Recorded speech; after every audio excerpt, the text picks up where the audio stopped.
ఇక్కడ Osama bin ఇదేడు ముంబైలో జరిగింది దాడి. కసబ్ అనేటోడు పాకిస్తాన్ నుంచి పడవల బొంబాయికి వచ్చి తుపాకీ పెట్టి 20 మందిని కాల్చిండు. 20 మందిని కాలిస్తే 20 మంది చచ్చిపోయారు. 20 మంది చచ్చిపోతే వాడిని దొరికించుకొని వాడిని పట్టబగటిని ఉరిదీసిరు. 20 మందిని చంపినోనే ఉరిదీస్తే 90 మందిని చంపినోని ఇవాళ ఎట్లీట్స్ పెడతారు ఇడా?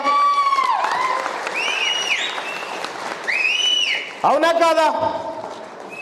20 మందిని చంపినోనే ఉరిదీస్తే 90 మందిని పొట్టన పెట్టుకున్నటువంటి ఈ ఫైనాన్స్ దొంగలు ఎవరెవరయ్యా?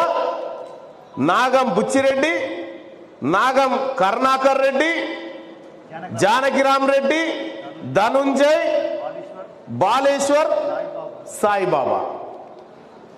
వీళ్ళని ఏం చేయాలి? నాగర్ కర్నూలు చౌరస్తాలో పెద్ద స్తంభానికి ఉరిదీయాలనా వద్దా? వీళ్ళని తీయాలనా వద్దా?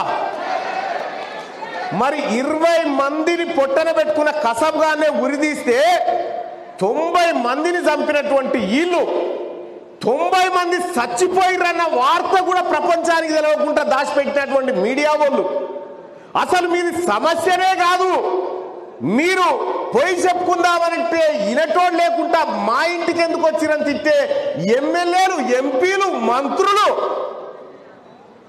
ఇంతమంది ఇక్కడ ఉండి మీ గోస పట్టించుకోకపోతే, వీళ్ళ గోడు ఇనకపోతే, నేను అడుగుతా ఉన్నా, మీడియాను అడుగుతా ఉన్నా, ఫోర్త్ ఎస్టేట్ను అడుగుతా ఉన్నా, ఇవాళ ఈ వేదిక మీద నుంచి ఇక్కడ కూర్చున్న నా తల్లుల శరీరం మీద ఒక పావులెత్తు బంగారం చూపెట్టరా? ఒక పావులెత్తు బంగారం చూపెట్టరు.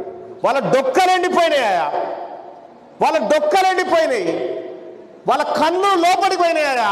తిండి గతి లేక ఏడ్చుకుంటా బతుకుతున్నారా నా పేదోళ్ళంతా? ఇడ వాళ్ళ సొమ్ము కోటాను కోట్ల రూపాయలు దొంగరా కొడుకులు ఎత్తుకపోతే ఈ వర్గాల కండగా ఉండాల్సినటువంటి ఫోర్త్ ఎస్టేటు ఎందుకు ఈ వార్తను ప్రపంచానికి చూపించలేదు?